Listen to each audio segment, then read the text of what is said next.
the Sermon on the Mount, or the Key to Christianity. An interpretation by Pekka Ervast. 14. God and Mammon. Matt. 6:24. No man can serve two masters, for either he will hate the one, and love the other, or else he will hold to one, and despise the other.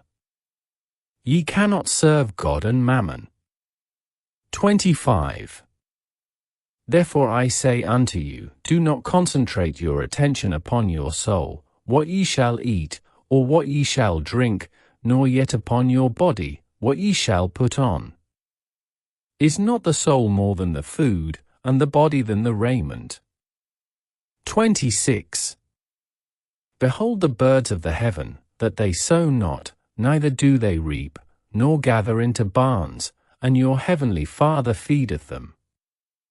Are ye not of much more value than they?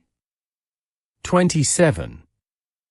And which of you by meditating can add 1 cubit unto his stature? 28. And why do ye concentrate your thoughts upon raiment? Consider the lilies of the field, how they grow, they toil not, neither do they spin. 29. Yet I say unto you, that even Solomon in all his glory was not arrayed like one of these. 30. But if God doth so clothe the grass of the field, which today is, and tomorrow is cast into the oven, shall he not much more clothe you, O ye of little faith? 31. Be not therefore anxious, saying, What shall we eat? Or, what shall we drink? Or, wherewithal shall we be clothed? 32. For after all these things do the multitude seek, your heavenly Father knoweth that ye have need of all these things. 33. But seek ye first the kingdom, and its righteousness, and all these things shall be added unto you. 34. Be not therefore anxious for the morrow will be anxious for itself. Sufficient unto the day is the trouble thereof. Now we are approaching the subject of the notorious Mammon. What is it exactly? The merciless god of opulence? Mamnos, as it is written in the Greek text, is a Syrian word left untranslated in the Gospel, because there was no sufficiently characteristic equivalent in the Greek or any other European language. It is generally said to represent riches and the god of opulence, but if so, why did not the Greek translators use the word Ploutos or Ploun? This god of opulence had originally reigned over the underworld and the inner riches of the earth, but it evidently did not match the word Mamnos, as the Greek translators avoided it. Mammon has thus a particular significance which we cannot escape noticing, if we but give a moment's consideration to the words of Jesus. Now then, does Jesus ever mention the word riches in verses 24 to 34? He does not. And notwithstanding this fact, we Christians have without exception misunderstood his words in this direction. But never mind. None but the disciples and immediate followers of Jesus are ever able to comprehend his words in the profundity of their wisdom. For the real meaning of his words is astonishing. Yes, I suppose so, for, taken literally, he almost seems to advise carelessness, nay, idleness. He expressly speaks of the birds of the heaven which are being fed by the Father, and he adds, Are not ye men of much more value than they? Thus, how should not the heavenly Father take care also of our food and clothing? This is indeed astonishing. Nevertheless, it is true, with the sole difference that this law of life as unveiled by Jesus concerns none at all but he who really wishes to follow Jesus and does the will of the Heavenly Father. You mean to say? That Mammon, in the mouth of Jesus, is not the God of opulence, but of mortal and transient personal life.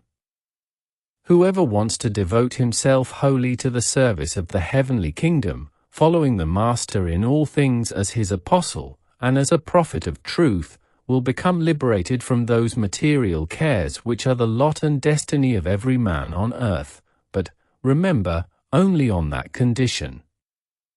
Ordinary people, the Gentiles, as the old translation puts it, always concentrate their thoughts on their livelihood, their daily bread and everything pertaining thereto.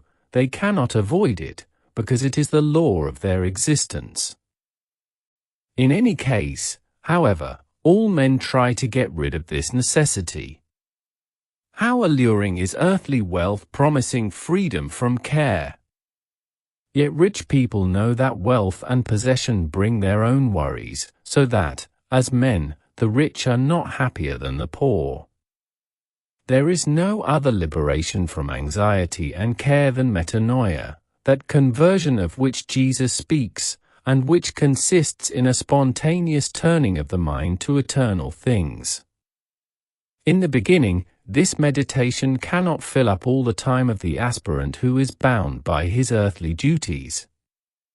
But step by step, the ardor and longing of the aspirant being intense and strong, there will be left ever more and more time for him to use in heavenly meditations, his earthly duties falling away correspondingly. In the end, he is in a position to devote himself entirely to the service of truth, entering into that superhuman realm of nature where man is free from cares, and where in very truth he is no more permitted to be anxious about the material life.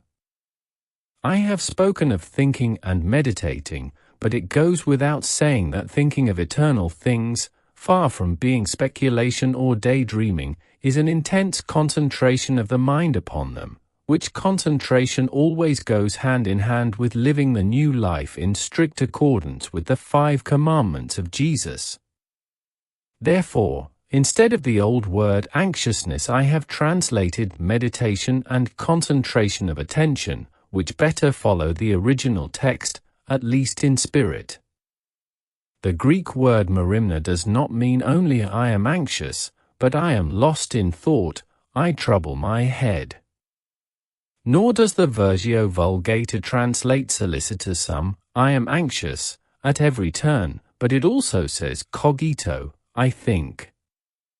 Why do you say in verse 25, do not concentrate your attention upon your soul, what ye shall eat, etc.? The old translation, be not anxious for your life, what ye shall eat, etc., seems so much more self-evident. We really eat to maintain our life, not our soul. The original text reads, M merimti t psykhhymnt factor etc. Psykh means soul, but not the immortal soul, although often so used in modern languages, but the living personal soul, and often only the life spirit. The Vulgate has translated anima, which is the equivalent of psykh. Jesus says, be not anxious for the life of your personal soul, i.e. for being alive on earth, only for the sake of your own personal soul. There is made here an ingenious difference between the body and the life of the personal soul, or else it had been said, be not anxious for your body, what it shall eat, etc. Jesus went deeper deliberately. The desire of life does not dwell in the dense body, but in the sentient soul. But if the disciples themselves stop thinking of their livelihood, who shall take care of them?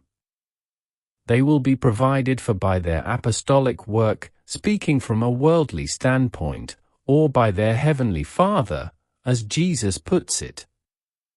Now the apostolic work is not at all to the liking of people in general. They mostly consider apostles to be of very little use indeed. Notwithstanding this, the Father feeds them, sometimes by the aid of other men, sometimes in another way, in our time of well-ordered economics probably by some kind of monetary proceeds from their spiritual work, provided there happen to be apostles and prophets nowadays.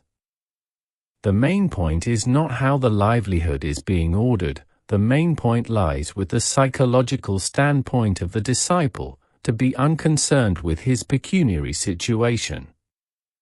I am well aware that, in our practical days, this is a dark saying, easily and deliberately to be misunderstood.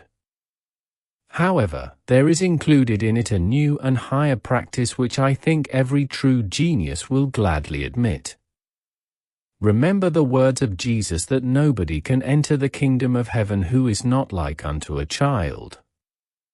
If we want to follow the Master, we must become children. A characteristic feature of the child is that he is unable to take care of his own existence. That matter is in the charge of his own people, and out of this charge there arises, in natural conditions, the greatest happiness and joy of the parents.